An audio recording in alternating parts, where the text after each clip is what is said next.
fear that Donald Trump, okay, he's going to become president, but his sentiments and the rhetoric that he was raising throughout his campaign, it's not going to be implemented on an administrative level. But as you mentioned, his cabinet consists of those type of officials who cater to those sentiments, who pass those notions that he spewed throughout his campaign. Should the minorities here in America, Muslims, Latinos, homosexuals, should they have a sense of paranoia because it's an actual cabinet now in the White House that's pushing these, Donald Trump's agenda, and they're probably even more radical than him in that sense. Yeah, I mean, I think there's cause for concern for everyone. And Donald Trump, after he was elected, he stated that he was still intending on deporting up to 3 million Latinos very soon after he was inaugurated. So, and there's still talk about a Muslim registry. There's a Muslim registry. We all need to sign up for it. We all need to volunteer for that Muslim registry and just totally scramble the registry. We need to be undertaking concerted action and show that we are a humane society, that believes in our civil rights, our civil liberties, and our human rights. And I think Donald Trump has really mobilized us. We've been on kind of a slow downhill course here, for quite some time. It's been the Democrats who've been deporting millions of immigrants and conducting night raids and putting people in detention and deporting them. So, it's not been one party or the other, but I think we're certainly seeing a kind of acceleration right now. Bill Clinton actually laid the groundwork for a lot of this, began to militarize the border, began to recruit local police into immigration enforcement, etc. So, it's not like it all started with Donald Trump. You could say the rise of Donald Trump was enabled by these very regressive policies of the Democrats that created all this economic hardship.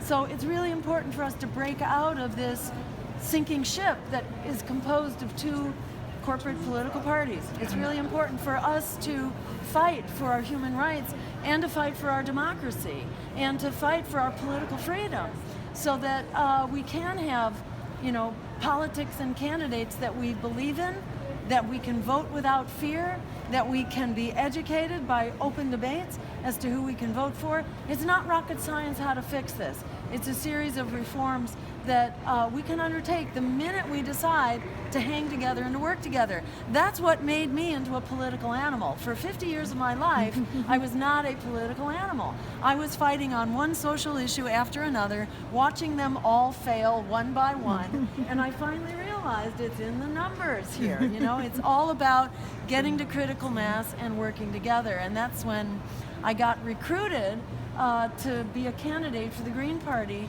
and that was 16 years ago, and I've never looked back. It's like, what took me so long, to realize that this is a political fight.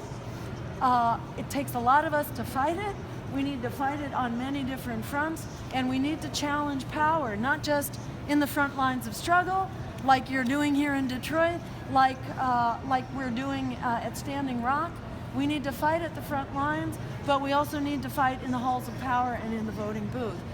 It's very hard to conduct that kind of a complex agenda working one issue at a time. That's what political parties are. It took me decades to realize a real political party is a coalition for an explicit agenda that works on building that coalition and maintaining that coalition. If you've ever been a part of coalitions, they don't stick together by themselves. It takes a lot of work to keep a coalition going. And then we have to help people run for office. We got to train people how to be campaign managers, how to deal with the press, how to do social media.